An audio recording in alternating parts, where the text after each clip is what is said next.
हर हर महादेव, जय Shri Ram to everyone. Welcome in my today's mini blog. आज हम जा रहे हैं ट्रैकिंग के लिए बुर्गरोइन होहेन चेल्कलिंगन। बेसिकली एक कैसल है एंड जीजा जी के घर से 1 किलोमीटर ही दूर आया है।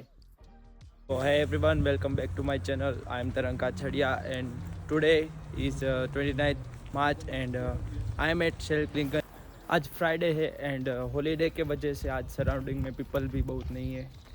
ये है यहाँ की फॉक्स बैंक एंड आज हॉलीडे के वजह से सारे स्टोर्स बंद है इंक्लूडिंग ग्रोसरी स्टोर्स भी। मुझे लगता है कि ये यहाँ की कैनाल होगी एंड हॉलीडे में जनरली यहाँ के लोग आराम करते हैं पूरे दिन और पार्टी करते हैं अपने पर्सनल गार्डन में। एंड जो कासल का टॉप है वहाँ से शेल्कलिंगन पूरे वीडियो में कैप्चर हो जाता है, इतना ही स्मॉल है। एंड यहाँ के मोस्ट ऑफ द हाउस में सोलर पैनल्स है बट यहाँ पे पर मंथ का रेंट 700 to 800 यूरोज है। 100 मीटर पे है स्पोर्टहाइम स्पोर्ट्स सेंटर। ट्रैकिंग का कोई इंस्ट्रूमेंट लिया तो नहीं है, अब यहाँ से शुरू होने वाली है असली ट्रेकिंग। બાપુ જોર પડવાનું છે। એક તો ઠંડી કે હું કરું મારું કામ અને અહીંયા બહુ જ ઠંડી અને થાક लागवा लाग्यो છે। यहाँ की हिस्ट्री बहुत अमेजिंग है। 1127 में यहाँ पे पूरा किंगडम बना हुआ था लेकिन वॉर एंड दूसरे सरकमस्टेंसेस के वजह से अभी ये पूरा टूट गया है। थोड़ी टूटी हुई वॉल्स आप देख सकते हो एंड ये स्टेप 1 है जहाँ से शेल्कलिंगन कुछ ऐसा दिखता है। अभी टॉप पे जाना बाकी है।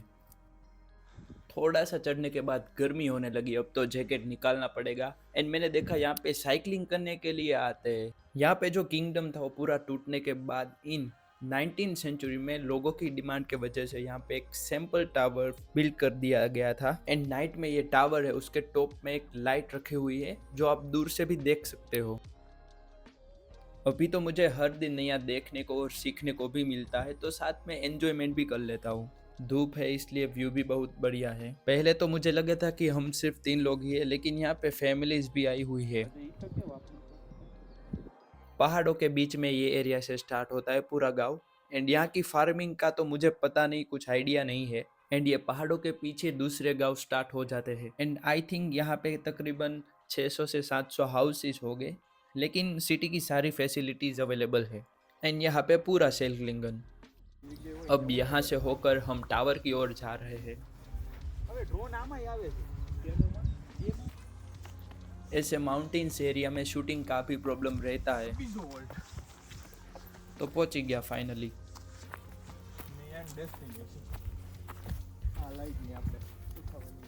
તો આવો છે બાપુનો પૂરો ટાવર। તમને પસંદ આવે તો કોમેન્ટ કરી દેજો।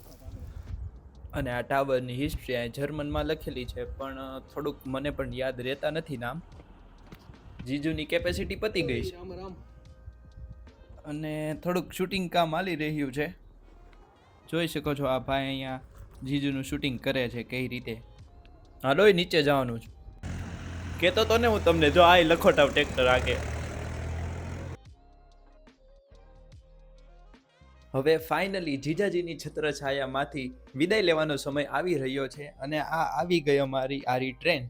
પહેલાં અહીંથી ઉલ્મ જવાનું છે અને ઉલ્મથી મારે બીજી ટ્રેન પકડવાની છે। તો હવે ફાઇનલી જીજુને શાંતિનો માહોલ અનુભવ થશે।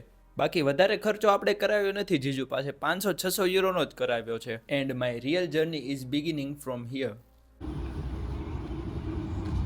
સ્ક્રીનમાં વચ્ચે બધા હોલ્ટ તમને દેખાતા હોય છે અને ટાઈમ પણ લખેલો હોય છે।